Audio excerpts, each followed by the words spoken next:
it's nippy out there. What's going on? Salute, salute. Let me put this. I shouldn't even put this warm on. I put this warm on, it'd be crazy. So, I got a very interesting video that I wanted to talk about. I kind of touched on this topic before, but I feel like, you know what I'm saying, it's kind of good that we revisit some things or whatever case may be. It's an interview with Charleston White, and he was interviewing with the gentleman from the Fallen State, so fair use. And they were talking about fatherhood, and they were talking about, you know, children growing up with fathers and how that affects them or whatever. And I thought it was very interesting what Charleston White had to say about it. So I wanted to kind of speak on that and then kind of elaborate and give my commentary on it. So I'm going to play a few moments of what it is that he had to say, and I'm going to elaborate. But before I do, you know, salute to all of the feedback that I've been getting, you know, based on past videos. I really appreciate you guys' perspective. I thank you for everybody that left comments, that added to the conversation, and broaden everybody's horizons on perspective or whatever case may be. Again, it's always about, you know, the empowerment, enlightenment, you know, and us being able to come together, whether we agree to disagree or just be or whatever case may be. So again, I appreciate you guys. But I wanted to talk about this thing about, you know, fathers. I don't think people understand how difficult being a father can be. You know, and this is not to take anything away from mothers or take anything away from the hard work and stuff that they do. But I just think that sometimes, and let's even play it even like this. I don't think people realize how difficult it is to be the non-custodial parent. Let's say that. I don't think people realize the level of difficulty and barricades that can be put in place to keep you away from your child. Now, I know somebody gonna say, oh, come hell or high water, nothing's gonna stop me from being around my child, and et cetera, et cetera, et cetera. But I'm gonna tell you right now, non-custodial parents are not robots. They have feelings, they have emotions, and they also have a thought process. And then based on their experience with whoever the custodial parent is really how they're going to conduct business. Now, a lot of people say, well, just take the custodial parent to court, you know, enough said, et cetera, et cetera, et cetera. But I think people don't realize that, you know, a lot of times the court system is weaponized against the non-custodial parent. So when you say court, automatically you kind of get this feeling like you it's almost like PTSD. It's like, I don't really want to go down that road, you know what I'm saying, because I don't have a warm and fuzzy about it. It's just like being unfamiliar with certain things that you're not accustomed to doing, things that you're ignorant about, you really don't know about, so you're not comfortable with doing those things, and rightfully so. But I wanted to play some of this because I found some of this video interesting, and then I'm gonna elaborate on it from there. Salute. Good morning, everybody. Salute. Did you have any relationship with your father growing up? No, sir, I didn't. No contact at all. Yeah. My dad was in the Navy. My dad retired from the Navy, and battled with mental illness. And so I probably can count on two hands how many times I've seen my father in my lifetime. So what was it like for you not seeing him and being with him growing up? Did you yearn for him, or what was it like? All children, especially boys and girls, you know, yearn for their father. There's a strong desire. Yeah. Not having a father there, right?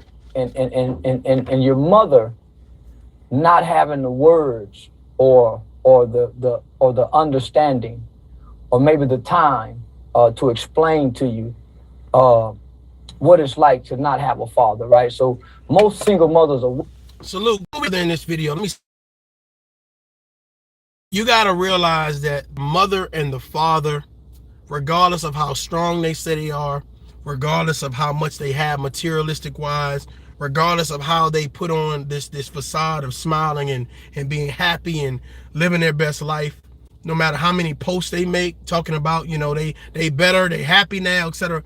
You got to understand that these people are human.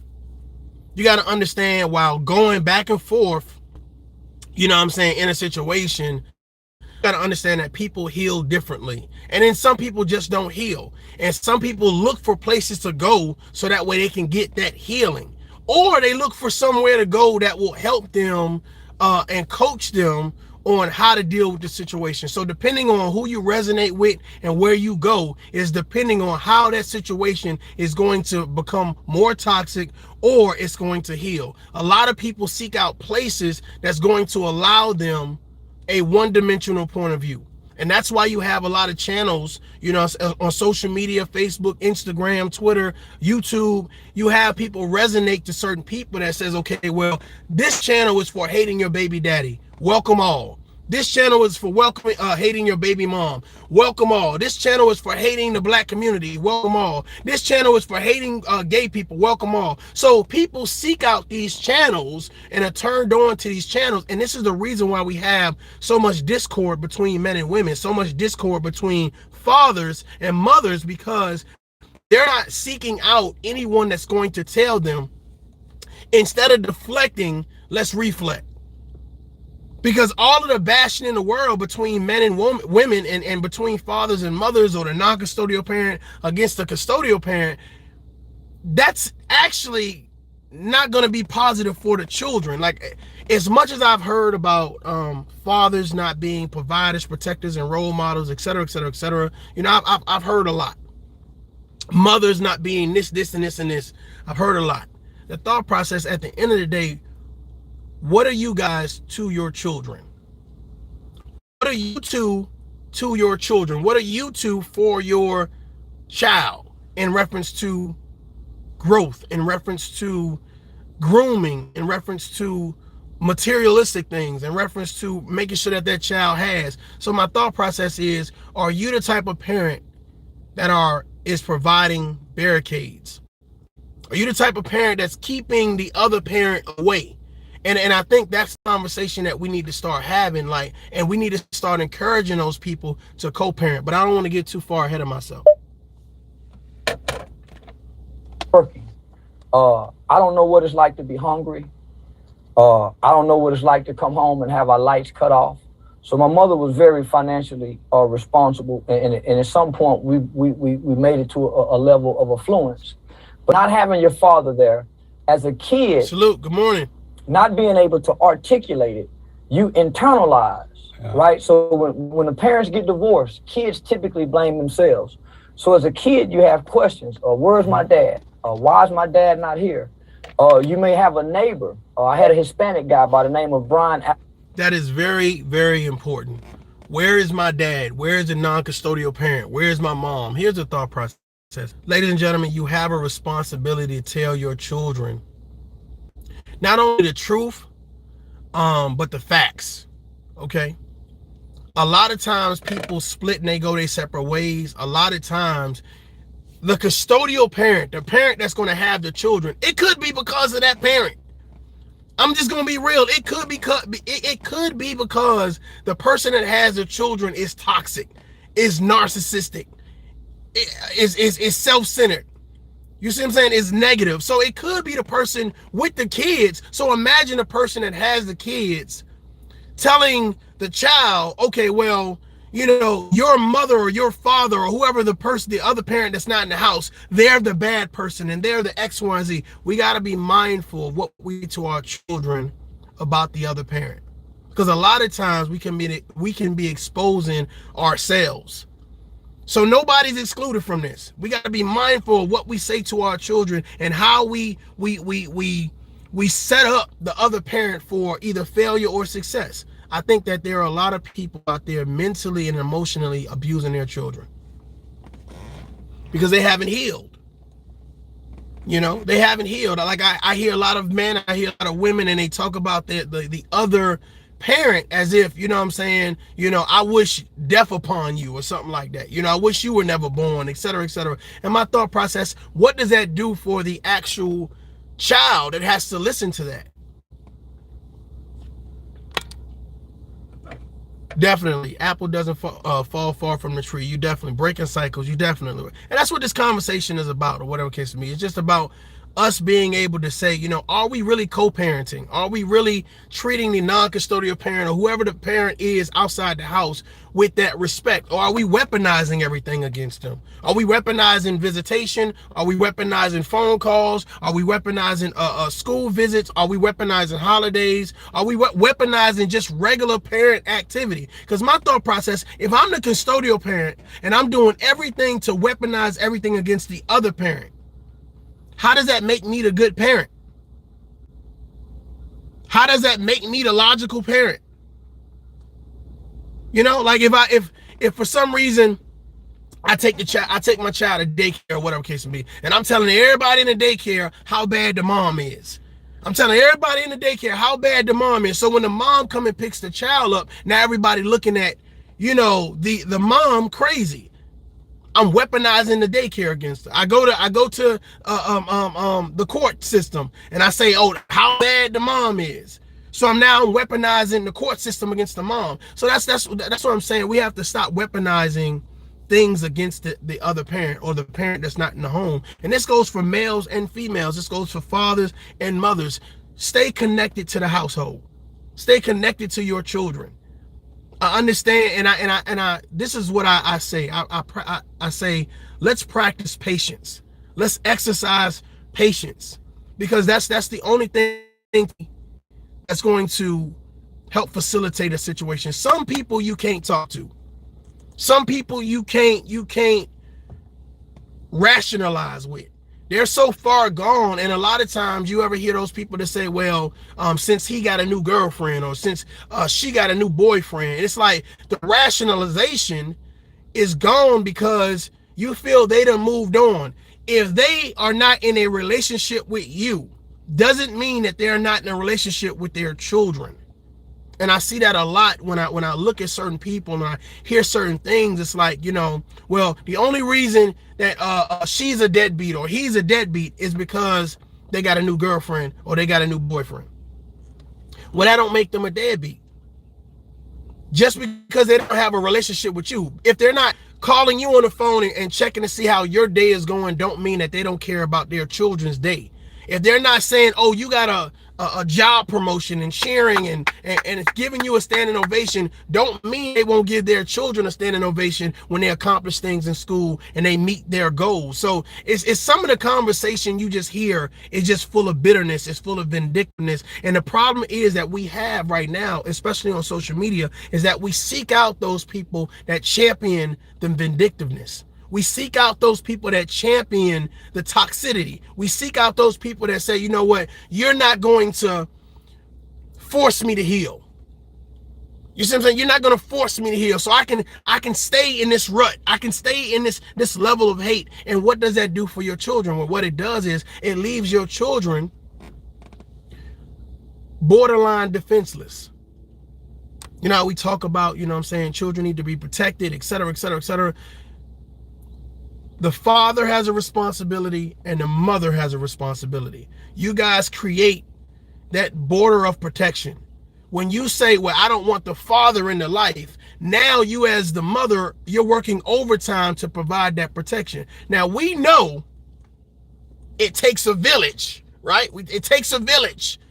Well, you're cutting half of the village off because of ego. You're cutting half of the village off because of poor expectations. You're cutting half of the village off because of being self-centered. The thought process is you guys need to heal. You guys need to get some professional help. You guys need to sit down with a mediator. Oh my God, I'm about to piss somebody off. You need to sit down with a mediator, somebody that is a professional, not the person that's been in 15 bad relationships. You didn't listen to your auntie, your uncle, your cousin, the person at work, the person online. You didn't listen to all these people and they can't showcase a professional relationship. A personal relationship. They can't showcase anything successful that they have going on where they can provide you some advice.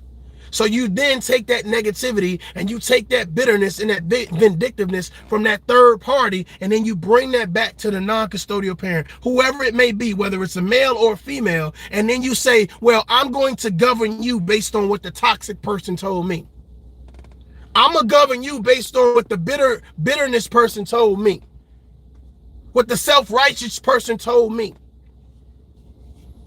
You ever notice how come years pass, months pass, minutes, days, hours, seconds pass, and the situation between you and your baby mama or you and your baby daddy ain't getting better, it's getting worse? That's because they're keeping somebody around them that's encouraging them not to heal. You ever be sitting down, you playing your church music, you know what I'm saying, you're feeling good about yourself or whatever, you know what I'm saying, it's like, oh, well, you know, let me call my kids. You know what I'm saying? And then all of a sudden it's like, what you call here for? You know, it's like whether it's a man or a woman, you call in the custodial parents' house. Like, I've literally seen it. Hell, I've been a victim of it. You call there and it's like, well, what you call here for? Ain't nobody want to speak to you, et cetera, et cetera, et cetera. So it's like, if you haven't been with a person for years, like, why is the energy still on 10? Think about that. Have you ever noticed that? Like, you ever talk to somebody, like, I met this woman before, and she was like, you know, seemed like a pretty nice woman, sat down or whatever, and within 5 minutes of the conversation, she was downplaying her baby daddy.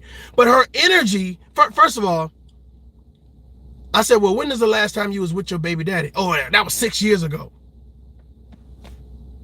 So why is your energy so, like, super negative about it? Like, she was on 10.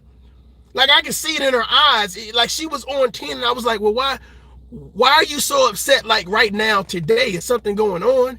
Well, recently he ain't done nothing, but I'm still harping on what happened 7 years ago. So now we getting into this whole, like, now we getting into this whole conversation that I didn't think we was going to even go down that road. But the fact of the matter is, I'm like, well, if nothing recently happened and you're mad because of what happened 7 years ago, how does that affect the relationship between him and his kid? And it's like she looked at me and got quiet because I don't think she really had a conversation like that before. I don't think she never been asked like that, but asked, those things before. Because I think the people that she talks to, they encourage her. Let me do something real quick. Yeah, I know how it be sometimes, getting extra hot.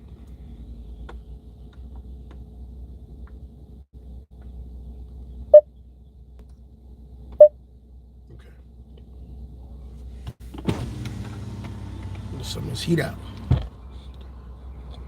But I think the people that encourage, sometimes the people that have the children, the custodial parents, I think what they do is those people encourage them to continue the hatred. They promote that parent not healing. So they remind them of the drama, or they remind them of, to stay negative or whatever. That's why when you talk to somebody and they talk about the non-custodial parent, you can just, their energy just kicks up.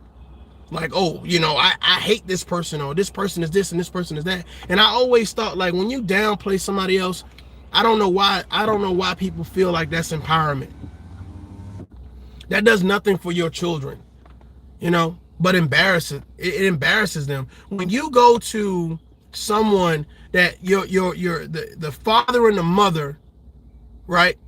If both of you guys have to go to a particular place, whether it's a school, a daycare, a church, if that child has to go into that particular place where you guys are promoting hatred for each other, hell, it could be social media where you guys are blatantly promoting hatred for one another, you're embarrassing your child. And I don't think people realize that. You're embarrassing your child. That's the kid mom that comes in here and says X, Y, and Z. That's the kid's dad that comes in here and says X, Y, and Z. You're embarrassing that child. And I don't think people get that. I think people, like, be mindful. I be sharing other posters from, like, Instagram and other things or whatever case it be. And it's like somebody said, be mindful of who you vent to. You can be venting to somebody whose main objective in life is to cause conflict, confusion, nonsense, drama. They don't care about your children. They don't care about your children. You're venting to them and you're trying to tell them, I just have this problem. I just feel this certain type of way. And rightfully so. Sometimes when you're having an issue with someone else, that is bona fide. right? It's real. But when you go to somebody and their objective is to make sure that you don't heal, they're going to, it's like trying to put out fire with gasoline. Trying to put out fire with gasoline. You're going to them with this rage, this internal fire, this flame going, and they like, well, let me help you out, and they're just dumping more fuel on you. So you just, now you're even in a blaze, and you tend to start burning things down. I've seen people, let me tell you something, I've seen couples burn down everything that they built together because of ego. Straight up. I've seen couples hurt their children because of ego. Straight up. In a blaze of glory because they went somewhere to vent and they got bad advice. They went somewhere to tell their part or their side of the story and they got bad advice. You have to stop taking advice from people who don't want to see you do better. Who don't want to see you achieve, who don't care about your family. Because at the end of the day, really, you know, it's really about your legacy. Your children are your legacy. And now social media makes it very, very difficult to hide. Makes it very difficult to hide. It's a timestamp. It's a timestamp. You know, so if you're the person that says, oh, well, you know, I hate my baby daddy so much, or I hate my baby mama so much, et cetera, et cetera, et cetera. You know, social media is undefeated with keeping timestamps. And people, what it is like you let's say behind the scenes, you've healed, you know, you and the non-custodial parent, y'all good now, y'all co-parenting or whatever, but it'll be that person that says, well, you remember when you said X, Y, and Z? You remember when you said X, Y, and Z about him, about her, et cetera, et cetera, et cetera. So social media is undefeated, but what's even worse is the fact that this information now is being broadcasted for your children to see what you said about their father, what you said about their mother. So that's what makes it even worse. That's why I say what I say. You know what I'm saying? If you need help, get help. If you need help, get help. You know, bashing one another is not the way to go. Disrespecting one another is not the way to go. If you need help, get help. Fathers, dads, males, you know, be connected to the home. If for some reason something's going on where it's just like, it's just not time, you know, you're not healed yourself, I get it, trust me, I understand, but in your way, be connected to the home, because your kids need you. You know, your kids need you. So if that's, I don't care if it's sending an email, you know, if it's texting, if it's whatever, you know, try to be connected, you know, stay connected or whatever, okay, and always provide that outlet. Hey, here's, you know what I'm saying, here's my number if you need me, here's this if you need me, et cetera, et cetera, et cetera. Be connected to the home. You know what I'm saying? You don't have to have a great relationship with the dad. You don't have to have a great relationship with the mom, but I'm telling you right now, not having a good relationship with the co-parent, with the non-custodial or the custodial parent, you guys not having a relationship sometimes affects, a positive relationship sometimes affects the child. Let's get back to this. Alaniz. Brian Alaniz had a father. So I spent the night at Brian's house.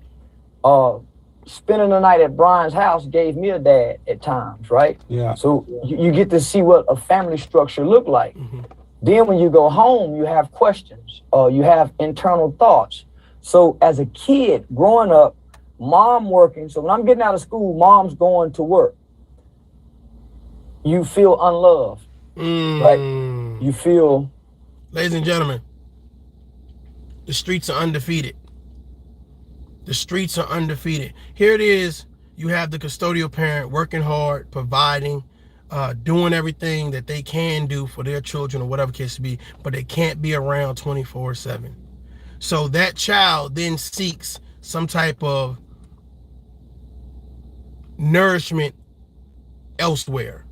That nourishment can be drugs, that nourishment can be alcohol, that nourishment can be sex, that nourishment can be following the bad crowd. doing crime, etc., etc., etc. So you wonder why these kids get so infatuated with street life, etc., etc., etc., because they found a role model. They found somebody that's going to give them guidance. Someone is going to take them under their wing. And a lot of times you get these people where these children be so far gone and the parent don't even know. The custodial parent don't even know. By the time they figure it out, your kids and already start having sex and already start using drugs and already starting crimes and already, hell, probably got a baby on the way. This is why it's important for you, whoever the custodial and non-custodial parent, to work together. This is why it's important that you guys realize that you should be a team. Now, unless there was something where there was some major abuse going on, I get it. I get that part right there. But if it's something petty, you know, if it's something minute to the point, let me explain this. I've seen people, parents, mad at one another and don't realize what started the problem. They just wake up knowing that they need to be mad.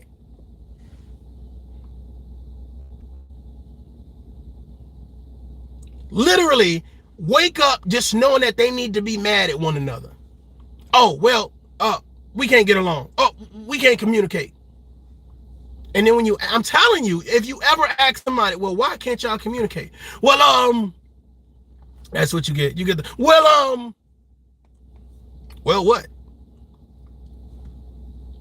And it's even worse. Like I said, social media is undefeated. It's worse when you can say, well, if you can sit online and talk to total strangers, you know what I'm saying? Or you can sit online and do X, Y, and Z. Why can't you sit online? Why can't you in real life have those conversations? Why can't you be happy in real life or be positive in real life? So the thought process is, we do more for people that have nothing to do with our children than for the people that have things to do with our children.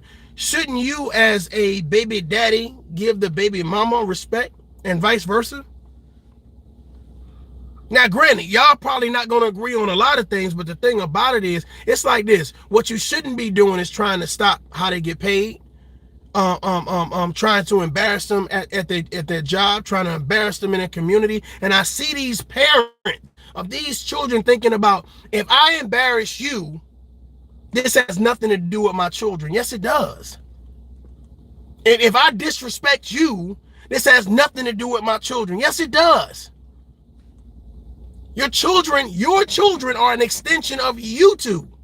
So if you two are toxic, if you two are narcissists, if you two are bitter, if you two are vindictive, all of that shit right there at some point in time is going to weigh heavily on your child. Emotionally, mentally, maybe even physically. But see, this is the problem. We think if we buy our kids Jordans and PlayStations and we tell our kids you can stay up as long as you want and eat what you want, and we become our kids' besties, that is giving our children everything that they need. No, they need both parents. They need both parents, which is the reason why I'm playing this video. They need both of y'all. You guys are a team. Don't cut the team in half because of ego. Don't cut the team in half because of being vindictive. Don't cut the team in half because you're listening to people that ain't never been in a great relationship, that ain't in no great relationship. Hell, they ain't even good people, but you needed somebody to vent to, and they was right there with their devil horns on, telling you everything you should do that they couldn't do. Be everything that will help you despise the non-custodial parent. People are seeking out anything that will help them stay in their hatred. People are seeking out anything that will keep them irresponsible in the things that they need to do when it comes to actually being a great co-parent. If you are not, listen, let me tell you something. Let's say if you ain't got anything nice to say, don't say anything at all. My thought process is this. I know that there's a lot of men out there that have things weaponized against them. Right? Salute, salute. There's a lot of men out there that have things weaponized against them. There are also a lot of women out there that have things weaponized against them. When you guys have a child together, all right, you shouldn't be the biggest weapon against the other parent. if that makes sense. You shouldn't be leading the charge against the other parent, if that makes sense. You damaging the other parent should not empower you. You embarrassing the other parent should not empower you. You disrespecting the other parent should not empower you. You can't do all those things and still say, but I love my child. So you don't think the child would feel a certain type of way if you're damaging, disrespecting, and degrading the other parent? Can you imagine me as a father standing in front of my children talking about, oh, your moms ain't shit. They this and they that. So does that make me a man? Should I get a high five for that? Should I get likes and thumbs up for that? Imagine a woman standing in front of her children talking about, y'all dads ain't shit. Should you get a like for that? Should you get a thumbs up for that? If you guys don't realize that you're a team and that you guys should be working together, whether it's in the home or outside the home co-parenting, anybody that encourages you not to work with the baby daddy or work with the baby mama, I'm telling you, they are idiots. They are idiots. They don't care about you and they don't care about your kids. Anybody that helps you promote your hatred for a person that you should be building with, that you should be communicating with. I was sitting with a guy. It was a group of us, but and all the guys I didn't know, but I knew one of the guys. And his baby mom called him. Now, of course, you know what I'm saying, things are a little bit rocky or whatever, and I definitely understand that. Things are rocky or whatever. But apparently, the guy that I knew, he mutually knew somebody else too. So the other guy tells him, man, don't even worry about her, man. Don't even pick up her phone call. So I'm like, wow, wait a minute, hold on. Where your kids at? With her. So she's calling you right now. So why wouldn't you pick up the phone call if I said, do your kids got cell phones or something? She's like, well, they too young to use cell phones. So if she's calling you, why would you ignore her call? Like, why would the other guy tell him, don't pick up a call from his baby mama? That's your kid's mama. Your kids could be in a hospital. They could have been in a car accident. There could be picture day at school. She could be asking you for some information because you got to be mindful of the people that give you advice and what their intent is. Sometimes you can get good advice from bad people, but the fact of the matter is, what is your intent? What are you telling me to do? Let me tell you something, man. If things are so bad that you can't sit on the phone and have a civilized conversation, that says a lot about the people involved. I'm going to be honest with you. That says a lot about the people involved. It is. It says a lot about the people involved. And it also says that you guys should have never had children. Should have never had children. And a lot of times people have children for the wrong reasons. I'm going to be honest with you, ladies. Hold on. You have children for the wrong reasons. Having a child don't mean you're going to keep that man. Fellas, getting her pregnant don't mean that she going to be with you forever. Don't mean that, oh, well, she going to change your life and et cetera, et cetera. You say, hey, this goes for men and women. You can't make a hoe a housewife. You can't make a hoe a husband. And a lot of times people think, well, child is going to change everything for the better.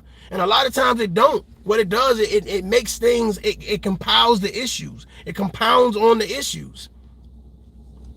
There's a lot of people who don't love themselves, or they love too much to the fact that they're self-centered. So they don't really care about the kids.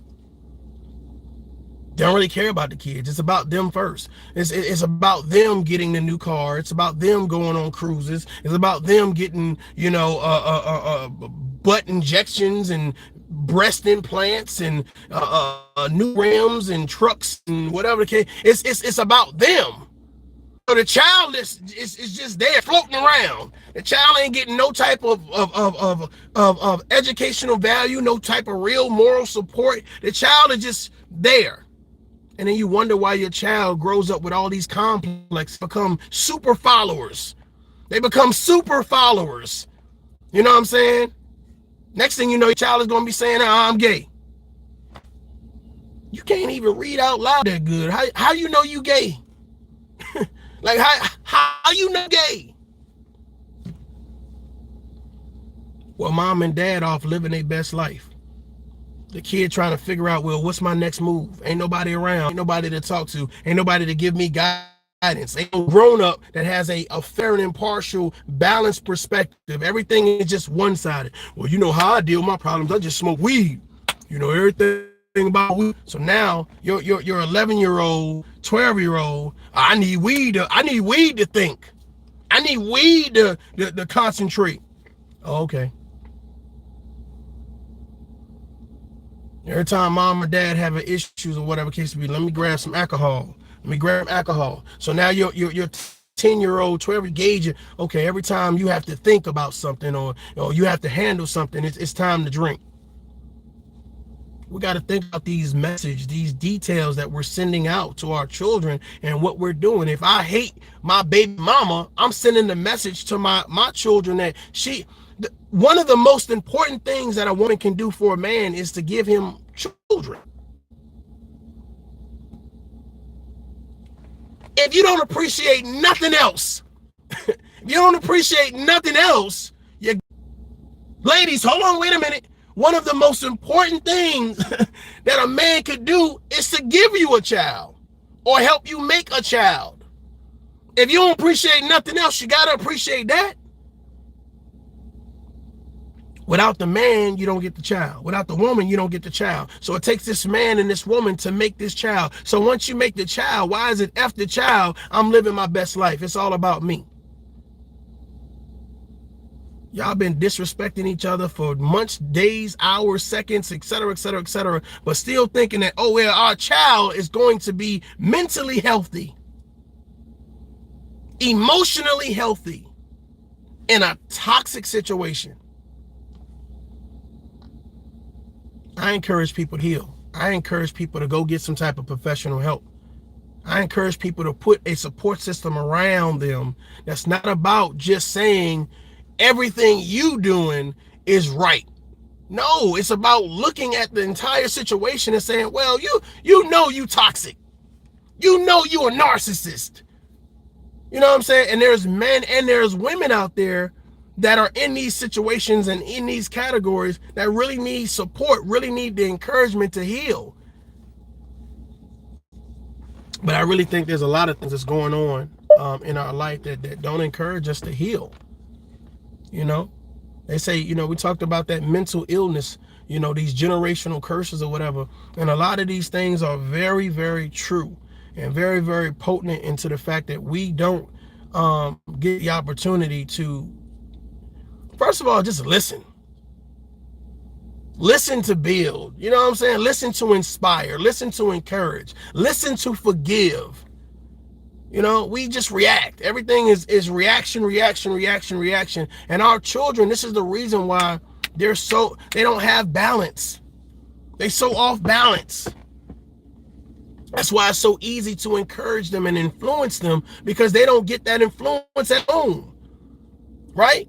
You say co-parenting. Oh, how can that be bad? Well, here's the thought process. You're co-parenting. So the kids go to your house, right? The non-custodial parent house. Cool. They ain't learning nothing there. Then they go back home. Cool. They ain't learning nothing there. But look. They both got they in both houses, right? Mom and dad houses, the non-custodial parent and the custodial parent. They got rooms. They got PlayStations. They got food. They got lights. They got all of this great stuff. But they ain't got no real love. They ain't got no real support. They ain't got no real guidance.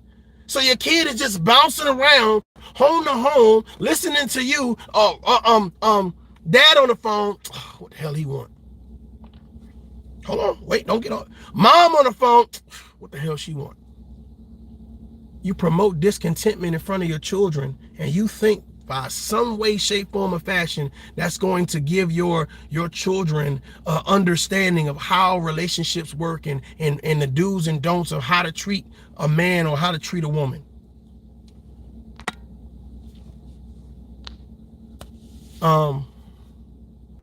Three smiles. I'm glad you're speaking in general and not just a mom, does this and the dad this. Thank you. I appreciate that. Thank you. Yeah, we're just trying to be fair and impartial. Just call it down the middle, whatever. I realize that the same things that affect women also affect men. You know what I'm saying? The same way that men weaponize things against the women weaponize things against the dad. And I'm just saying, down the middle, we just need support. You know what I'm saying? We need real support. We need real healing, real understanding, and we need real people, you know, saying, man, go get you some help.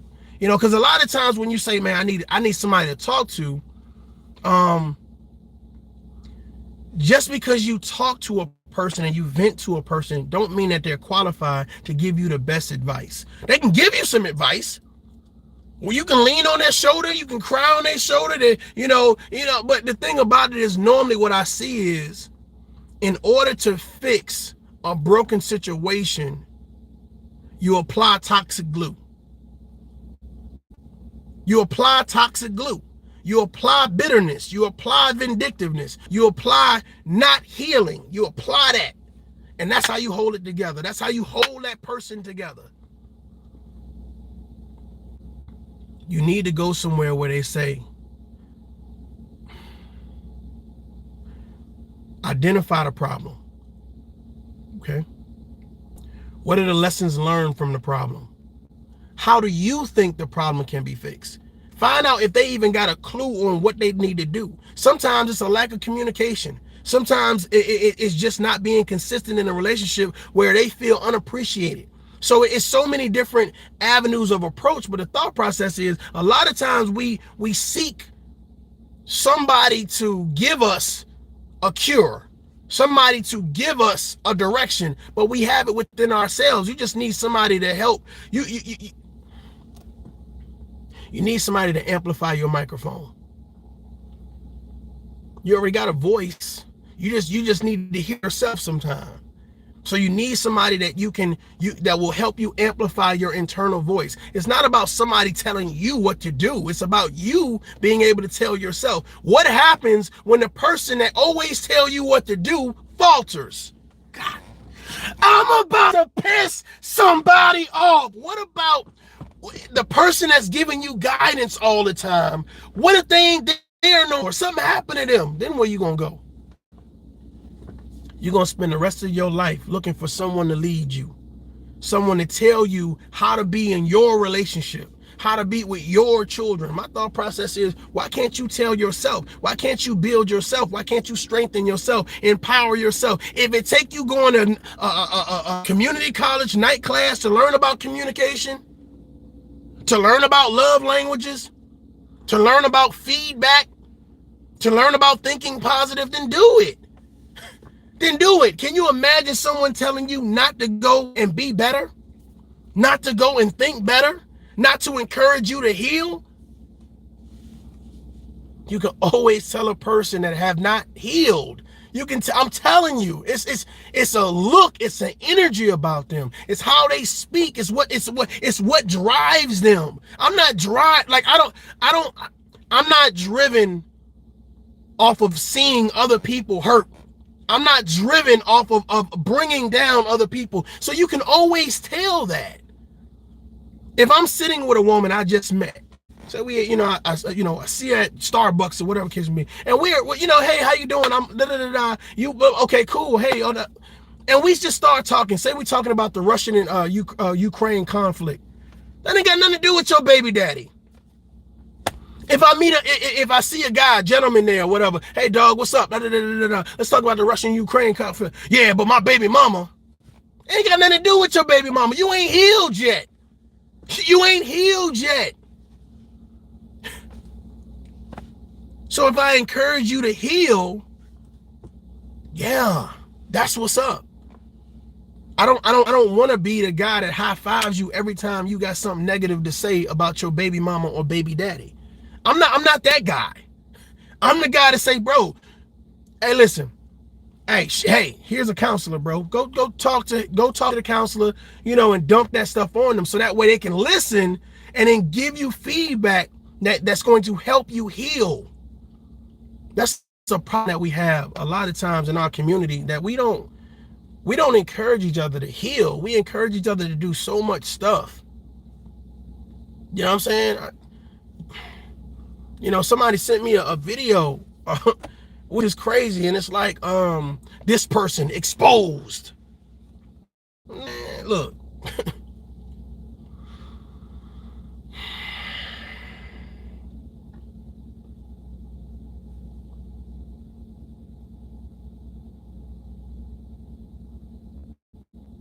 When we help people heal versus trying to expose them?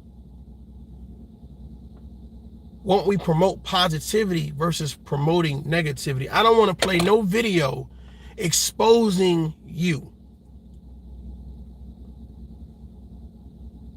That's not me. That's not what I'm for. That's not my purpose. Now, if that's your purpose, it says a lot about your purpose. And number one, it shows that you're not healed from whatever trauma it is that has caused you to be the way you are. But here's the thought process.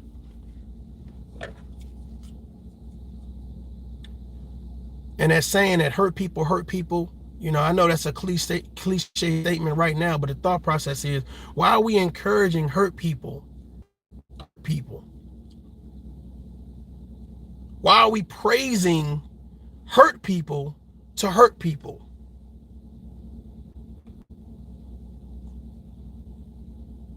The energy that we promote is the energy that we will get back. The energy that we promote is the energy that we get back. I had somebody send me a comment that I put in my community tab that I felt like I said, this is crazy. Like, the energy that you're promoting, it's like it's so unnecessary, but it says a lot about you as a person. It says a lot about you as a person. And I'm gonna be honest with you. I'm not only disappointed, you know what I'm saying, but I feel bad for people that feel like I need to say this in order to make myself feel better. I would rather wake up and say something harmful to you versus say something that might empower you. They say karma is 360. So let me put this bad energy out and then for some reason mentally never think that it's gonna come back to me. Ladies and gentlemen, people see what you do. They see what you do. They see the energy that you put out. They see the things that you say. They see the angle that you take or the distraction. I'm telling you right now, it's a lot of people who have real insecurities here online. And they do everything to promote this ambiance of being strong, but really I'm telling you right now, if you take any type of psychology class or you get anywhere where you are in a supervisor or leadership position, you see these things, and I'm telling you, you can pinpoint them out. You can pinpoint them out.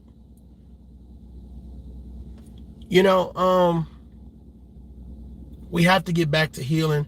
We have to get back to building. I seen some things, and rest in power to Kobe Bryant. I seen some things in this documentary that I saw. Or maybe it wasn't a documentary, but it was a clip on YouTube.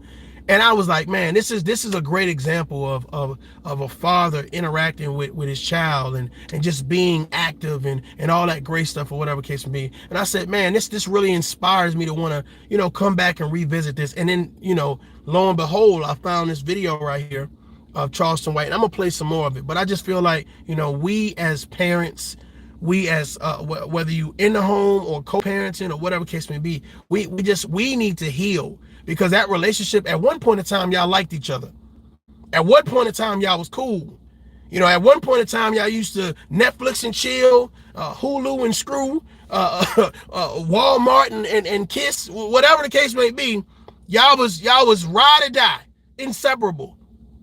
Unless it was just a one-night stand. But the fact of the matter is, y'all was cool at some point.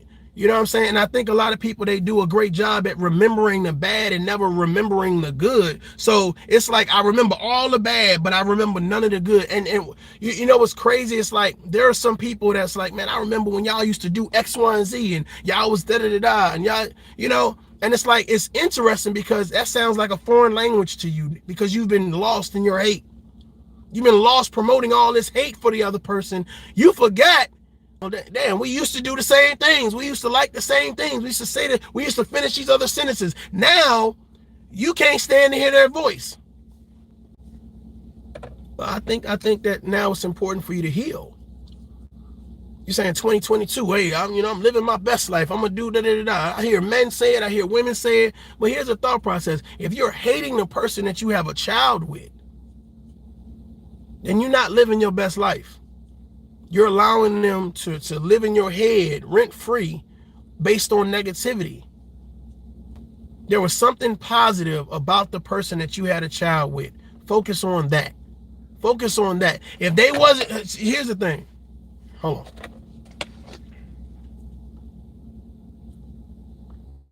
This is what I see a lot. Before you had the baby, they was super smart. After you have the baby and y'all break up, now they dumbasses. Before you had the baby, they were creative and spontaneous. Sex drive off the chain. After you have the baby, their vagina was dried up and their penis was small. Before you had the baby, y'all could communicate and talk for hours. After you have the baby, y'all can't even text each other without an argument. See what I'm saying? You got to heal. You got to heal. You got to take your time. You got to be patient with the situation. Again, even if it requires mediation, then try to get that mediation. But I understand parents out there, men and women out there. I know that you're not robots.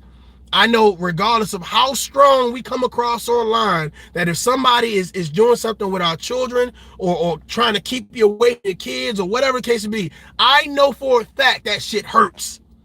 That shit hurts. You see what I'm saying? And then regardless of what you've been through, what your profession was, how short or tall or fat or skinny, whatever, I realized that some people have been through some traumatic ass shit. Some people still going through some traumatic ass shit. And they're looking for an outlet. So remember when I said that when your children don't have an outlet, they find negative things to be a part of? Ladies and gentlemen, are you a part of a negative situation that's not allowing you to heal, that's not allowing you to grow? Is what you're listening to an asset or a liability? You're getting online upset, getting offline upset. You're getting online with bitterness and vindictiveness, getting offline with bitterness and vindictiveness. You're letting someone coach you not to heal. Someone support you not to grow. Someone tell you not to mature. That's my thoughts. Rejected, then that turns into hurt. So there's a pain that just simply revolves around the fact of a father being absent, that this kid is feeling, right? He can't articulate it, right? No one's sitting him down and he's not going through counseling. So that's where the behavior begins to transpire, right? So you're feeling unloved, you're feeling abandoned, you're feeling rejected.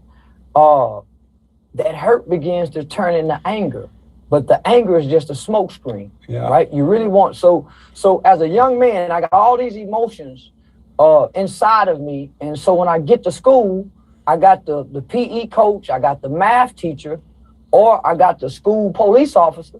When he confronts me, hey, young man, you need to pull your pants up.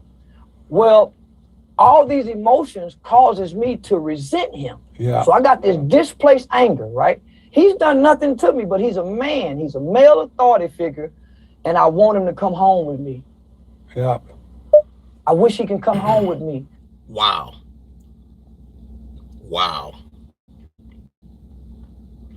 Wow.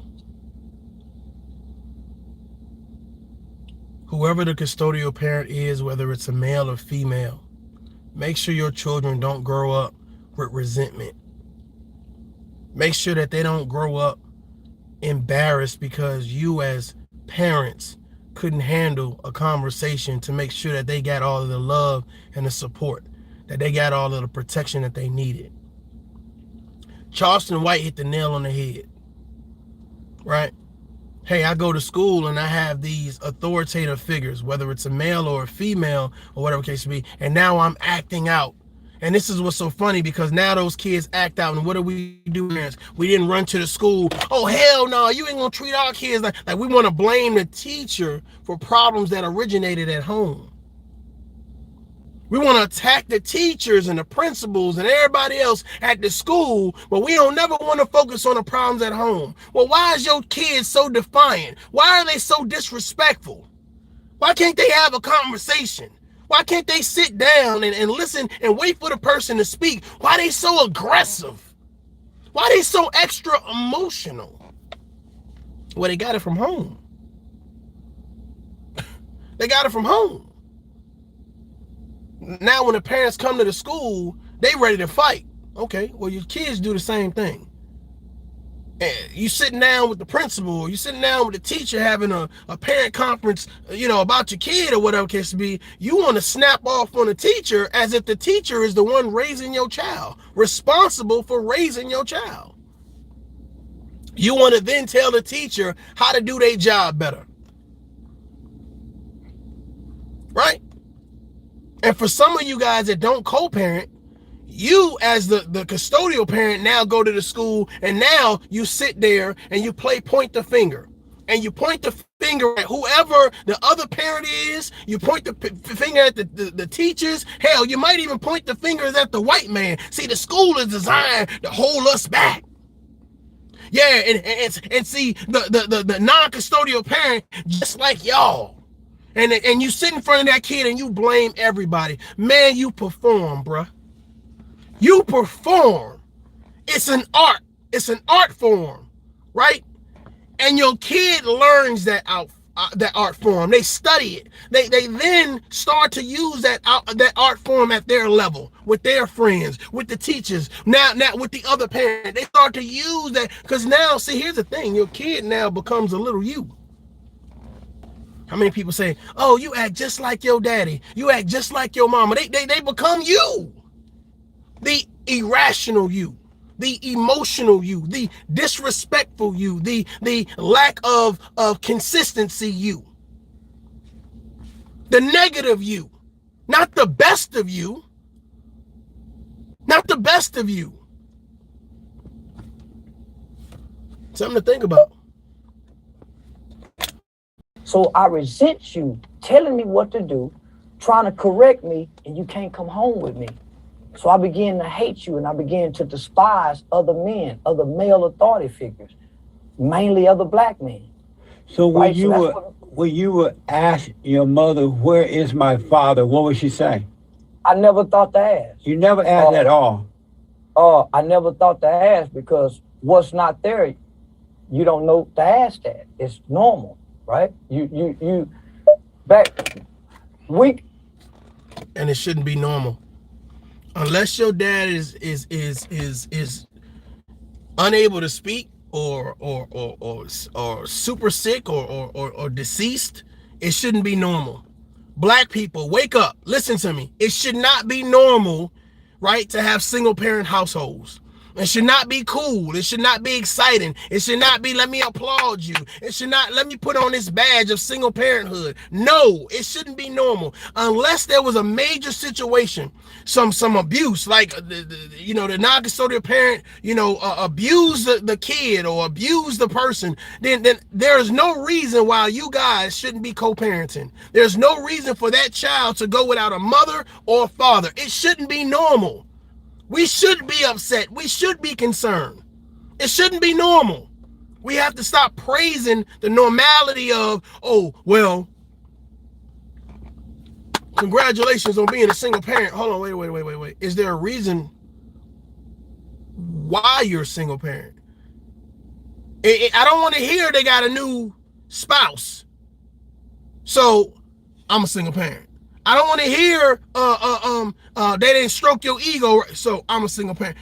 Bro, all of that petty stuff and all of that minute nonsense or whatever that people use to say, this is why I keep the non-custodial parent away.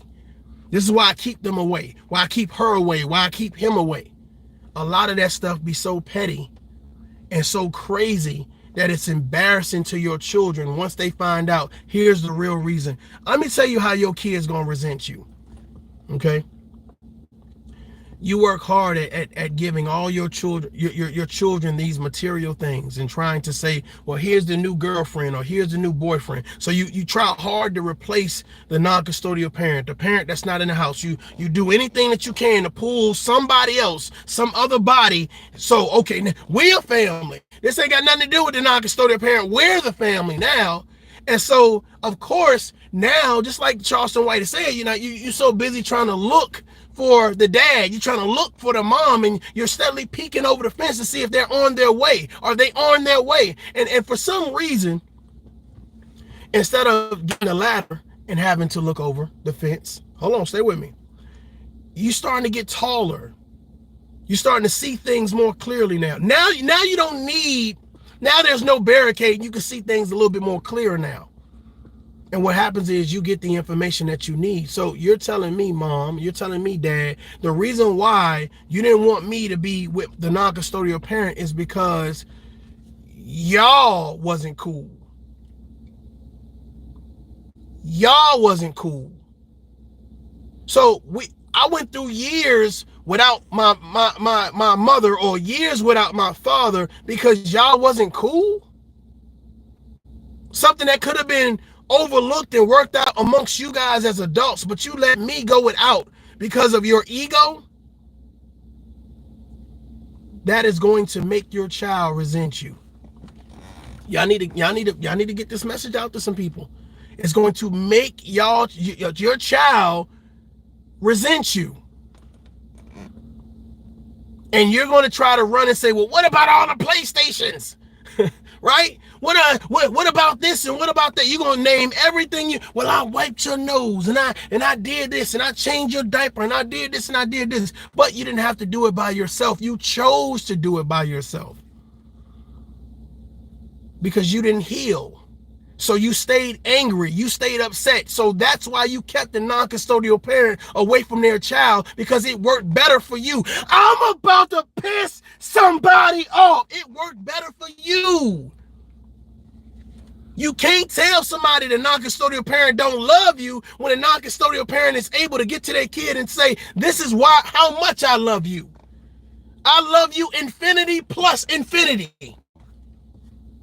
It's easy to tell a child, well, the other person don't love you, when you make sure that the other person ain't around. You keep barricading the other person. Come on now. It's some people that have weaponized the children against the non-custodial parent.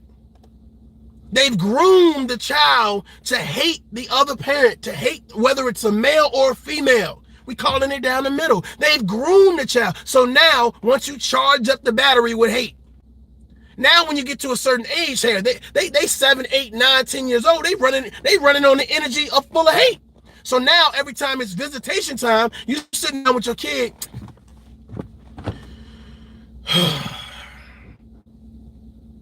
So now you as a non-custodial parent, you guys are combating whatever it is, whatever hatred has been charged up in your kid, whether it's your son or daughter. Now you have to combat this on a visitation. So now your visitation is messed up.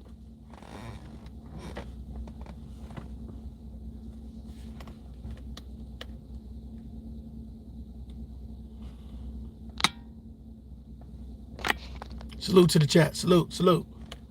Let's get back to this. What's up, sis? Miss Carolyn, I see you. Lovely. What's going on? Generation where children John, what's going on, John? Questions. Yeah. We come up in a generation where kids don't ask grown folk questions about grown folk things. So I read that you ended up becoming a part of a gang when you were younger. What made you? Go ahead. What made you get involved with gangs? What made you get involved with them?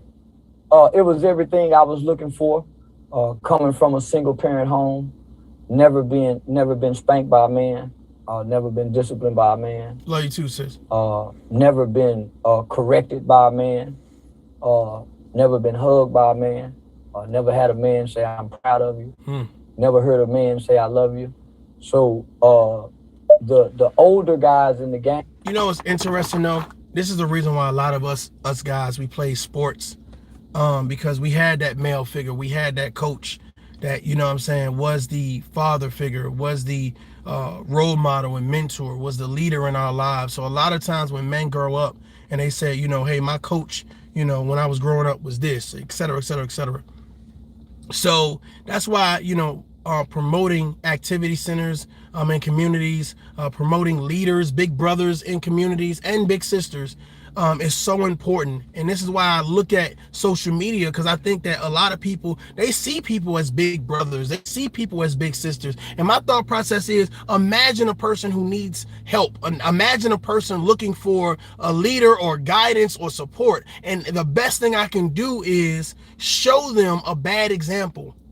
This is why this is important. This right here, when I say solidifies what it is that I know to be right, it solidifies it, because he's Charleston White right now on this particular situation is really breaking it down.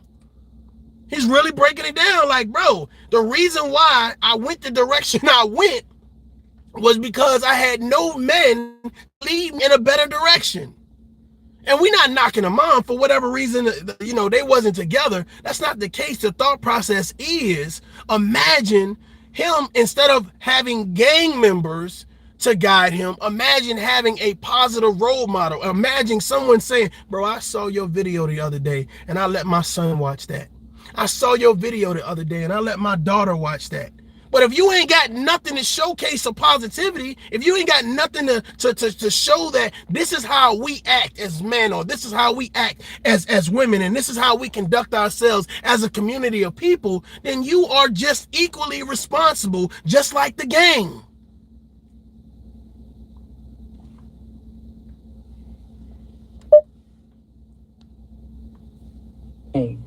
Gave me the affirmation that I sought to have from a father figure. Did you know at the time you were doing it because you were looking for the love of a father? No. You talking about a child with an undeveloped brain. They don't know what the fuck they doing. Yeah, you talking about an undeveloped brain kid. Everything that a kid does is all impulsiveness, right? Based on what they feel or what their friends are doing. I just wanted to belong. It wasn't a matter. When you're going through what you're going through as a kid, you don't know I'm doing this because dad not there. Right. You just know you feel something. Yeah. You just know you was born into a condition. You was born into a situation where your dad's not around. You don't know that's not normal. So I met a kid. Go ahead. I met a kid once before here recently, and he's had both his mom and his dad. And so I asked him, hey, what's it like to have both your mom and your dad? Yeah. He couldn't understand what I was saying, because he don't know what it's like not to have. That's right. So to grow up and every child you see don't have a dad, that becomes normal. It's the house with the dad that everybody say, hey man, they got a dad over there. So you don't know until you grow up and you can look at your life and assess your life, where you can start connecting the dots. But when you're a kid, it's your environment, it's the conditions, it's your nurture, the foundation of your home life dictate what you're going to go outside and become. It's interesting. It's interesting in that your mother brought you out of poverty, or and bought a home. She got a job, and you and your brother ended up with your own rooms and everything. And yet that wasn't enough for you, because I read that you decided to run away from home and go on a crime spree, which led you to murder at 14 and go to prison and all that.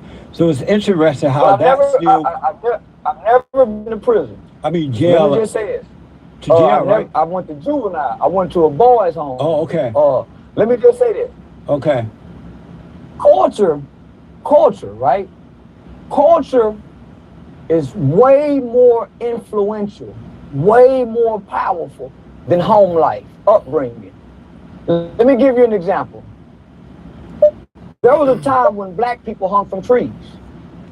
And this is where I'm going to give a little bit of pushback. So I'm going to give a little bit of pushback.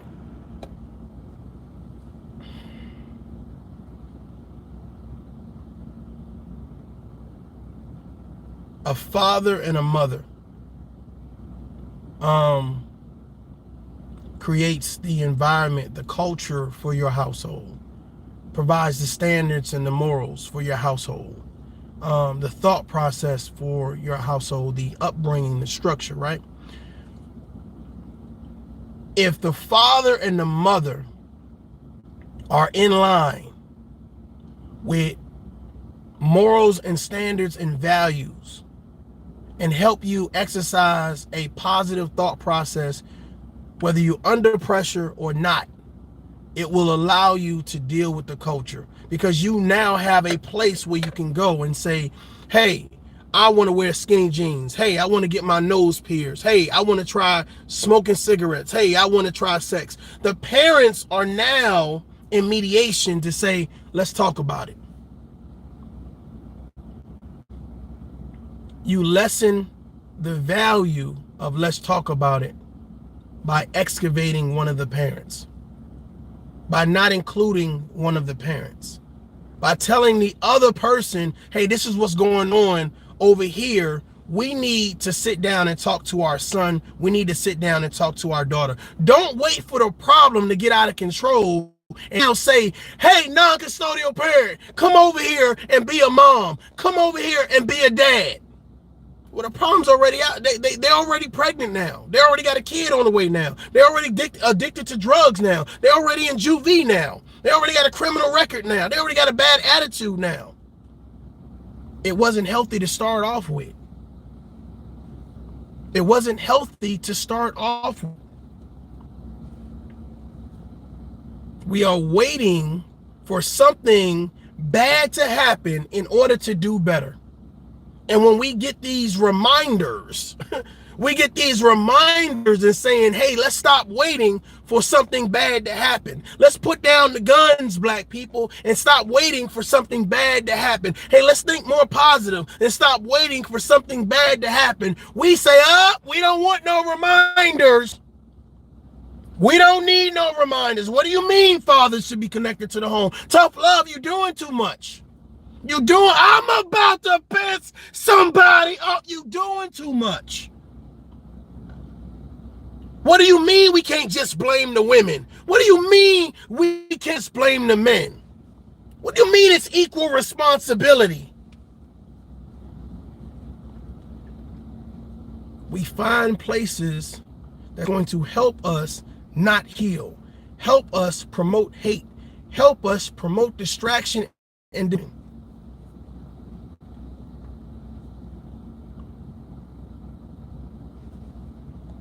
okay. And there was white people in the crowd saying, I don't agree with that. But they wasn't going to speak out because culturally it was okay to hang niggas. There was a time when white people said it was okay to enslave black people. But there was a part of the people that says, no, that's not right. Yeah. But culture says, Lady Snoop, what's going on? We're going to do it. So you put your head down based off what you was raised. But overall, the culture influences it all, right? That's why culture is so strong and so impactful. So here I am. I'm going to be honest with you guys. I think that we need to stop making the culture or mass media our biggest priority to address. We have to start addressing men and women who are having these children, who are not focused on raising these children. I think that's the conversation. I can't control a multi-million dollar a major network of people, but I can control what goes on in my household, and I can control who is connected to our children. If you want your child to think positive, you put your child around positive people. If you want your child to be an entrepreneur, not be an employee, you put your child around entrepreneurs. You want your child to learn love languages and to learn how to travel, you put your child in a network that is going to be functional, consistent, and positive. It's you. It's you. Stop blaming everybody else and everything bigger than you. That's what you blame. There's no self-reflection on what can I do? What am I doing my part? Am I doing my part? I blame social media for my child wearing a dress. I blame my social media for my child wanting to be gay. But you ain't never talked to your children about gay. You ain't never talked to your children about success. You know, like you've never talked to your children because you were so busy being a single parent. When you have a whole nother body over there that instead of making sure that they're connected to the home, okay, well, you're not going to be connected to the home as a man. You're not going to be connected to the home as a mom. And I'm going to do it all by myself. And I'm going to get all the praise I want to get, et cetera, et cetera. And then when your kid is led astray, when your kid runs amok, when your kid is found with their back against the wall and now they're facing life in prison because they went for a joyride or because they did X, Y, and Z. Now all of a sudden it's everybody else's fault. And the second you say I hold that parent responsible, people look at you crazy. I'm just tough love, y'all. This might be a little tough. I'm sorry. I forgot to give y'all the water. Take the water. Take the water. It's a hard pill to swallow. I get it. I get it.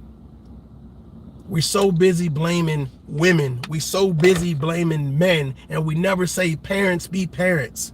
If you can't live in a home, got it, things don't always work out. But here, still be connected to the home. You can't weaponize, you know what I'm saying, things against the other parent and then expect them to be robots. That doesn't hurt my feelings. What the hell, man? You can't use the child support system. You can't use the daycare. You can't use the community. You weaponize everything against the other parent, and you think for some reason it won't hurt their feelings. Like, what the hell? It's crazy. Like, I used to sit down with my soldiers, and it's like, well, I did this and I did that. So you think after doing all of that, that man or that woman is going to break their neck to still see their kids? Man, they're gonna be like, listen, I ain't ready right now. I'm not mentally capable of doing this right now. I'm telling you, I'm not mentally capable of doing this right now. You weaponize everything you can weaponize against the other parent, and you think the other parent should act normal. Come on, man. I'm about to piss somebody off. Every stage of your child's life, you weaponize things against the non-custodial parent. And you expect the other parent to act normal. You expect that man to act normal. You expect that woman to act normal. You expect them to act normal.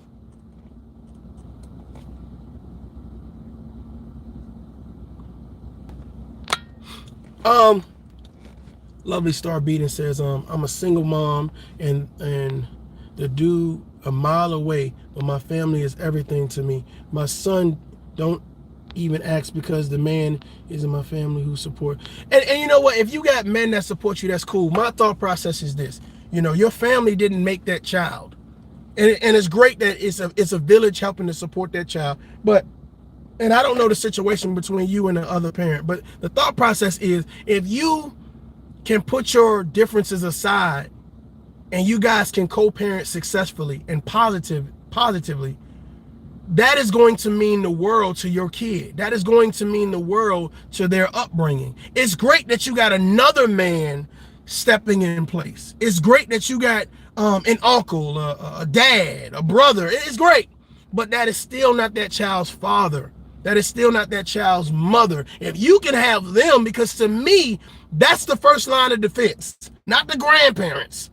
The first line of defense are the people that had the kid. Then you get another layer, grandparents, you know, uncles and aunts and all that great stuff or whatever. And a lot of times we grow accustomed to, well, as long as I got somebody in that void, I'm good. And it's great that you got somebody, but the thought process is the child is still going to long for that void to be filled. Make sure that it's not make sure the void is not remaining because of our egos. Make sure the void is not because we have resentment towards the non-custodial parent, and it's something that we can fix. A lot of times, the non-custodial parent is not in a child's life is because there's a level of resentment it's not always because it's something that can't be changed or can't be fixed. You see what I'm saying? So think about. It's something to think about. Born into a culture that goes against what my mother teaches us. Yeah. I'm born where my culture, I got my mom saying you need to go to work.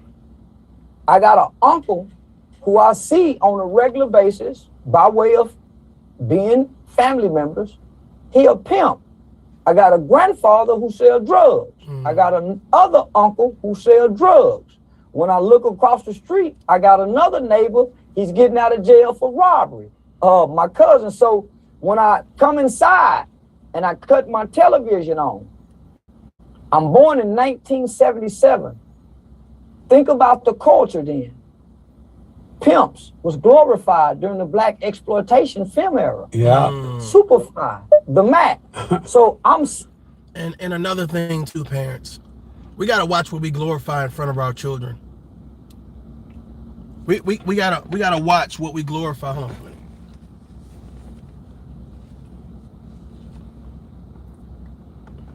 I always be feeling like this air is like blowing right up. It actually is pointing in my face. But we gotta watch what we glorify in front of our children. What we tell our children is acceptable behavior. Like he was talking about, with pimps or whatever case may be. That's what a lot of things. We gotta watch what we allow our kids to listen to and watch us involve ourselves with, or whatever case may be. Because I think a lot of people don't realize how indirectly we influence our children. Indirectly we influence them to take up bad behavior. And I think that this right here is a perfect example of exactly what I speak about in regards to responsibilities as men and women, because I think that this guy right here is a perfect example of men not being men and women not being women. I'm growing up watching all of this on the culture. I got a mother going to work.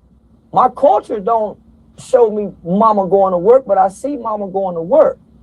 All the things that my culture present to me is negative. Yeah. And I have these same negative images, not just in my family, they in the community, they at my friend's house, they outside the school.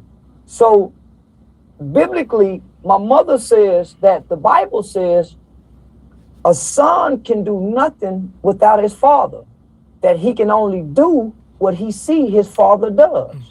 So right. If there's no father around, who do you mimic? Mama? So I know a lot of young boys who didn't have no uncle. Stop. You just heard him. He said, if the father's not around, who do you mimic? Mama. Okay. Let's say mom is emotionally unstable. Let's say mom emasculates men.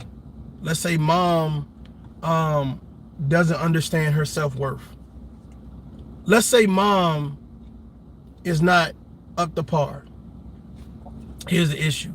The issue is that now you have young boys trying to emulate women. These men are overly emotional, overly aggressive, gotta curse you out, gotta, you know what I'm saying? Let me emasculate you. You see men online, it's like their go-to is, let me emasculate you. Let me try to do something to bring you down or tear you apart. And I noticed that type of behavior. So it's interesting that he said, well, if dad wasn't around, you start emulating what your mom used to do. That is very interesting that he said that. Or if you grow up with your dad, you know what I'm saying, and say he's a womanizer, or he's addicted to drugs, or whatever case may be, you emulate what's around you. What is said to be right, what is said to be praised, what is said to be a good thing. So then when you get older, you come to find out those things that you were praising or those things that you were emulating now have consequences, both professionally and both personally.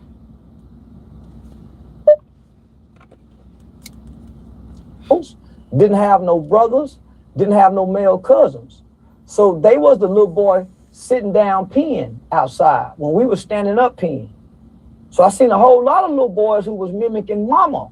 So they sat down and pee until they went to school. Yeah. So I had uncles in mimic, right? So Confucius said, he who controls images controls minds. My little mind was being controlled based on me being young with a young, impressionable mind. So it's not that I went against my mother. I have a culture. I think that's the issue that we have right now in today's, like, even in like late 20s and 30s and 40s, like, people are really influenced. Like it's the things that we've been taught to be like, you a real man if you extra aggressive. You're a real woman if you curse people out. You know what I'm saying? Like the things that we've been taught to say, this is how you win an argument. But it's only on some street shit. It's only on some naive shit. Right? You have a serious question, but you return it as a joke. This is how we've been taught to handle problems.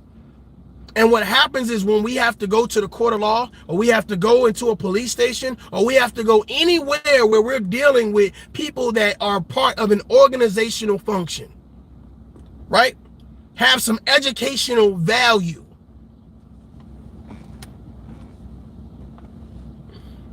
We're outmatched.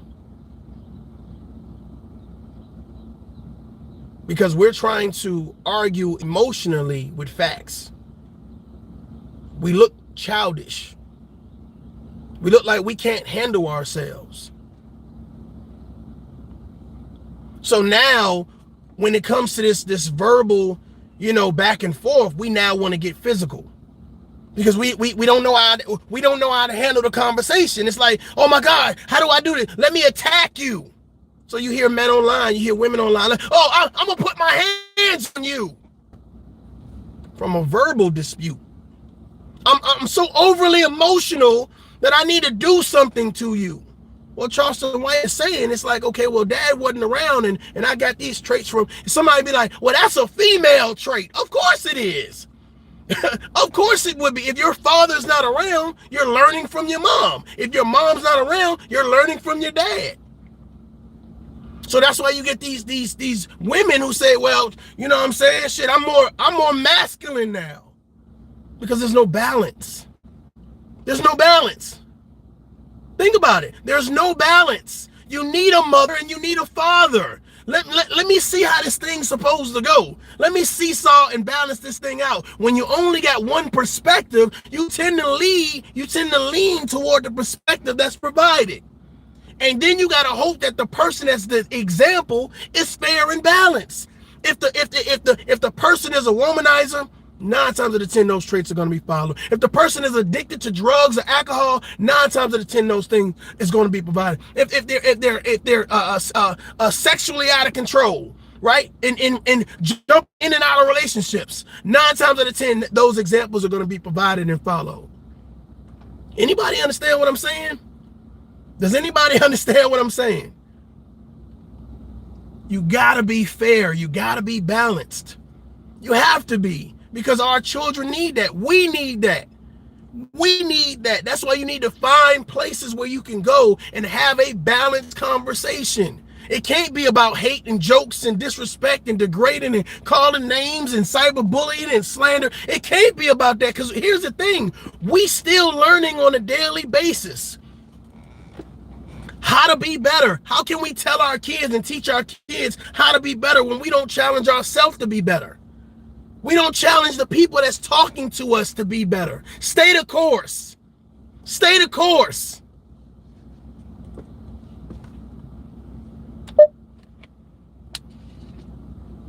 You got NWA, fuck the police. So all of this is being pushed upon us as children culturally. Yeah. Boys in the hood, menace to society. They take away the Cosby Show. They take away a different world. So culturally, man, all the negative images is being propagated to me. So I literally grew up believing that men, for one, don't work, because I've never seen a man get up and go to work. I grew up You're right. believing that men went to prison and You're went to right. jail. So You're I right. aspired to be a man. How do you become a man? You gotta Amazing. go to jail, nigga. So I want to be a man. That's I heard amazing. you. Listen to what he just said.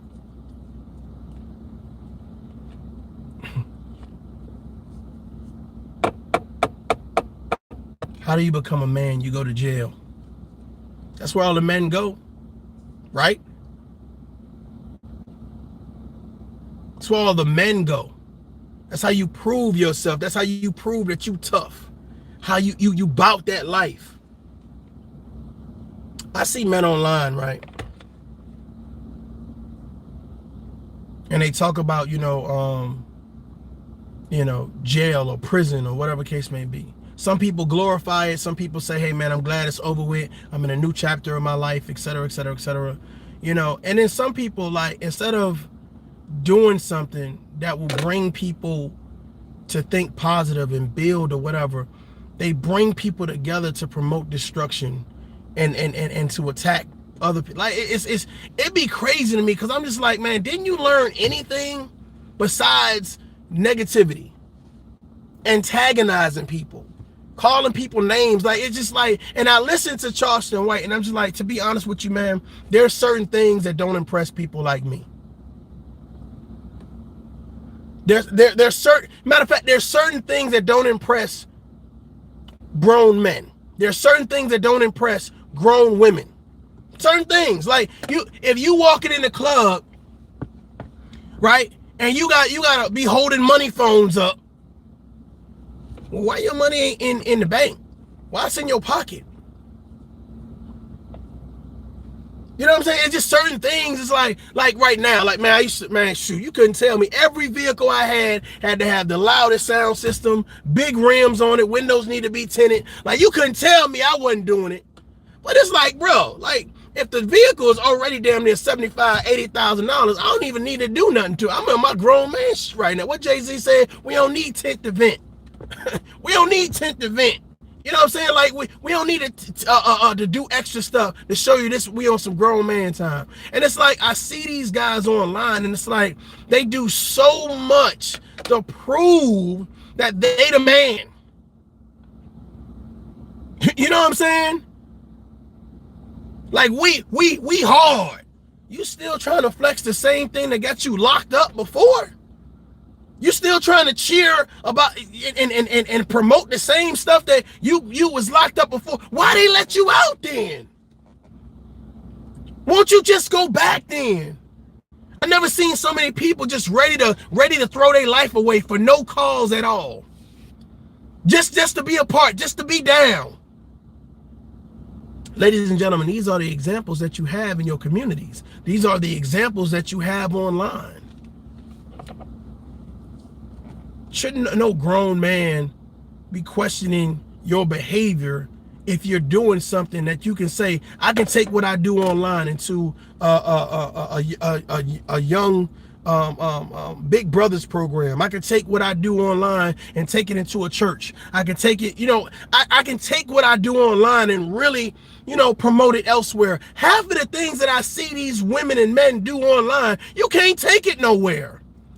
Which is the reason you got Charleston Whites right now saying those bad examples I had led me astray. It's a whole lot of Charleston Whites that are males and females online right now promoting nothing but negativity and thinking that this is what's up.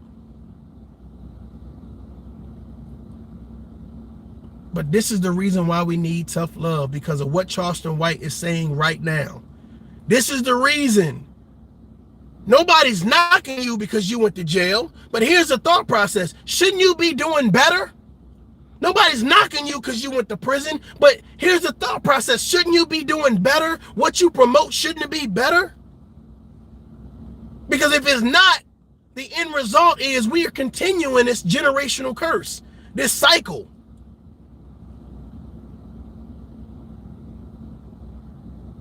Just saying, man. Just seems. Saying, mama, you're a woman, but I want to be a man. Yeah.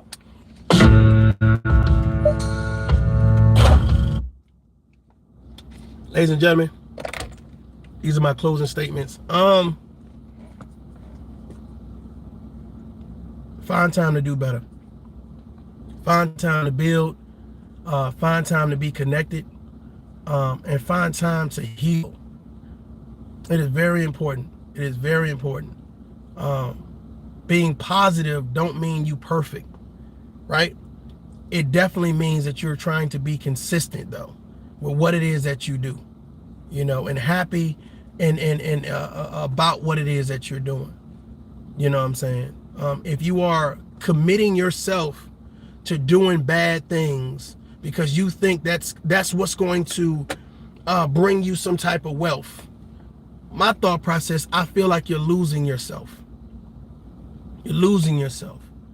And this whole narrative of parents, well, parents are the first line of defense against everything else outside the home. But here's the thing, parents, you can't be just as toxic as the mass media. You can't be just as toxic as, the bitter, neighbor, or the bitter, aunt or grandmother or whatever case. You got to be better. These kids are looking at you and hoping that they can get something that they of value. And I'm gonna be honest with you, there are not a lot of people right now that's promoting value. They're not promoting value. They don't care about value. And it concerns me because I don't want my child or your child stumbling across something that has no value. I don't want more Charleston whites to have to sit down 40 years later and be like, these were my examples. Well, my thought process is, what type of example are you going to be? Positive or negative? Ladies and gentlemen, I appreciate you guys. Thank you for your time. Thank you for your perspective. If you guys have any questions or whatever case be, I'll wait around for a couple seconds or whatever case be so I can answer your questions or whatever. Definitely. I went through the video I did yesterday. I got a chance to let it completely download. I seen a lot of people who was adding some great perspectives. And it wasn't, honestly, everybody, it wasn't even the people that was really agreeing with me. They just was adding a lot to the conversation. So I felt like, you deserved a wrench. So there are some people that got some wrenches up in here. Definitely. Lion King says the CDC dismayed the myth of absent black fathers. That's a good statement, but we're not. I didn't use any statistics. I didn't use any of that or whatever case be. I'm just saying that us as men and women, and I never really said black fathers. I said fathers. I said mothers. I said non-custodial parent. I said custodial parent. So we're talking in general. Talking in general. You know what I'm saying? But I get it. Good statement. Miss Carolyn says, our children look to us for guidance, love, protection, and right from wrong. Those who know better do better. I feel that. Lovely is laughing.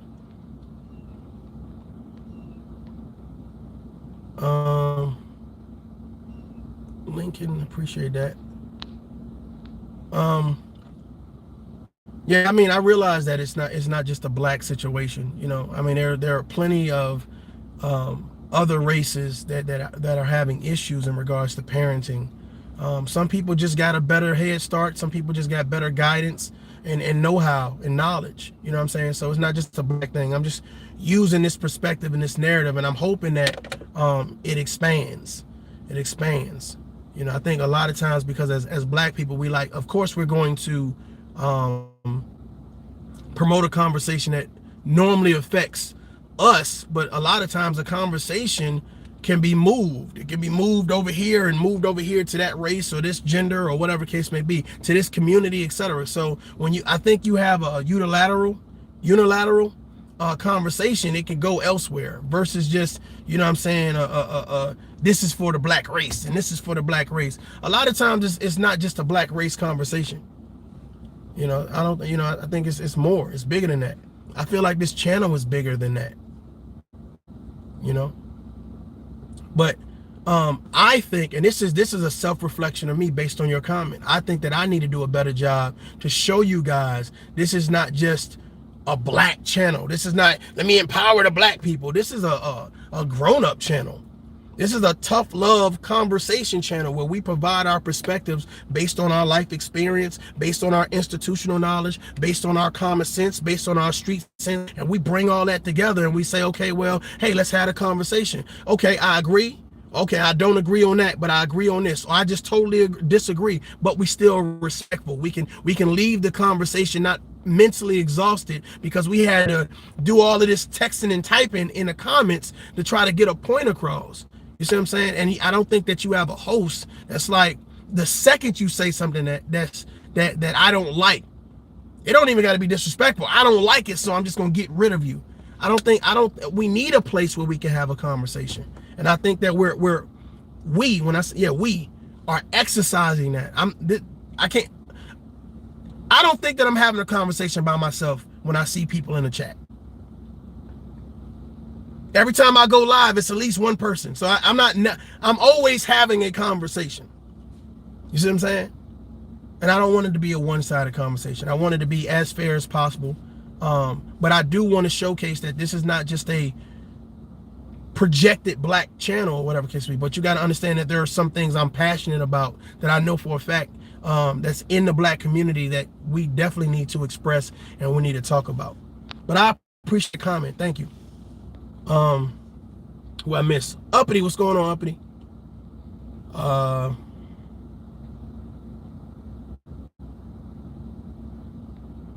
All races have these issues. Both parents can live in the home and still be absent. Definitely. I think we hit on that too. Miss Carolyn, that was part of two-parent household that people don't address. Simply having two parents isn't enough if they are both invested in their children and family unit. Yeah, let me hit that real quick.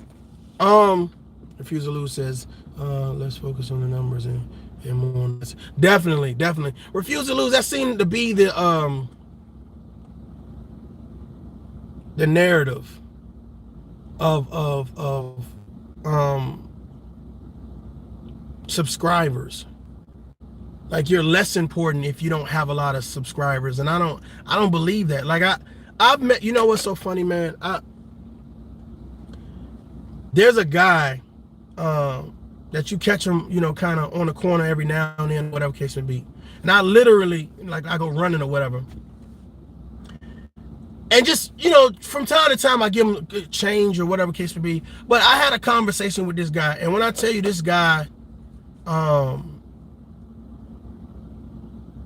he has a phenomenal story. But he ain't on YouTube. He has phenomenal insight, but he ain't on YouTube.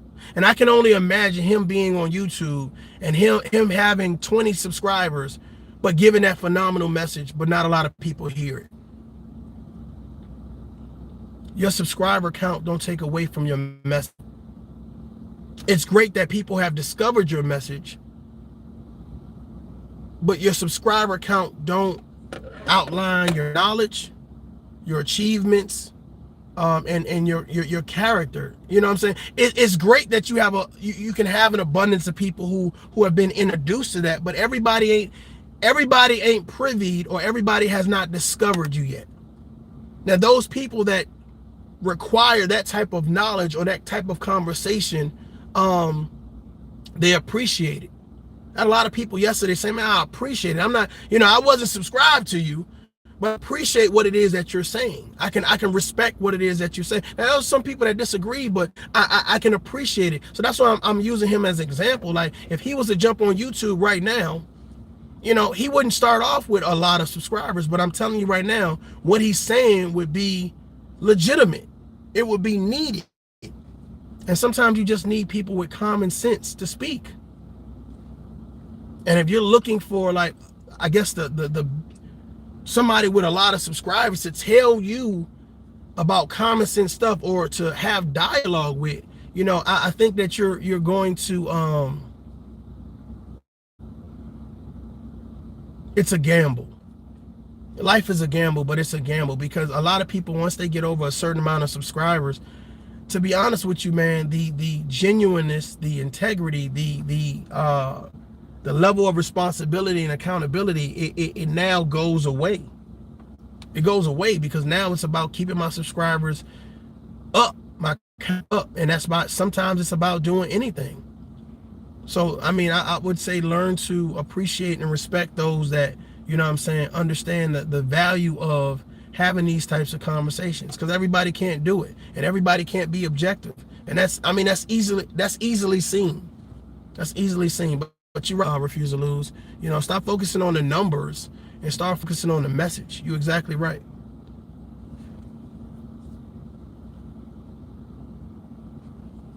I appreciate that, Ms. Curlin. These conversations are needed for the bigger picture. I definitely agree with it. You know what's so funny, man? I'm telling you guys, and I truly believe this, whether people acknowledge it or not, you'd be surprised at how many people are influenced by this channel.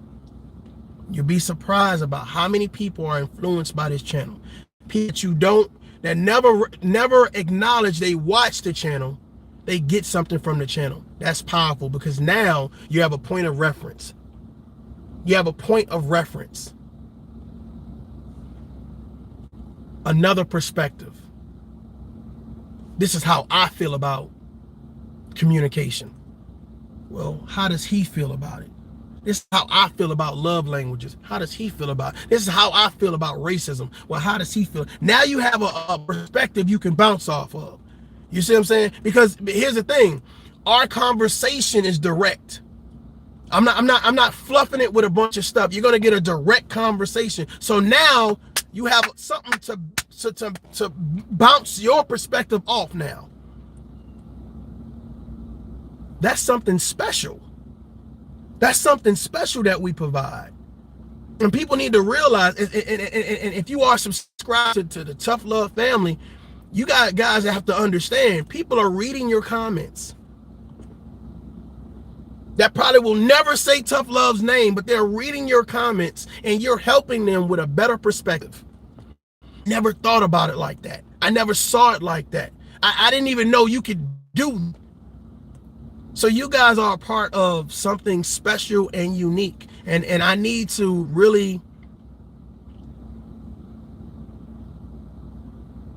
continue adding to this platform. Continue growing this platform. But I want to grow it with the right people, and I want to grow it with the right people that want to add to the conversation something positive. We know, and here's the sermon. We are so grown and intelligent that people can come into the conversation and we can realize, okay, this is not needed. Okay, we're gonna let this stay. This is not needed. And it's not about let's get the trolls out of here. Let's get the people that don't want to be productive in the conversation out of here. You can have a perspective, but you ain't got to be disrespectful. You guys help keep this channel afloat and keep this channel productive. And for that, I will always be grateful, because that means I'm not wasting my time. That means when I take time for my children, or I take time for my day doing whatever it is that I'm doing, and I say, well, let me go live. I have people that care enough about the conversation to have the conversation without disrespecting people, calling them out their names, playing disrespectful videos about people, just doing a whole bunch of stuff. We're not trying to prove that we're grown. We're showing that we're grown. That's powerful. Ladies and gentlemen, I'm Mario J. This is ToughLove. Until next time, a daughter. Peace.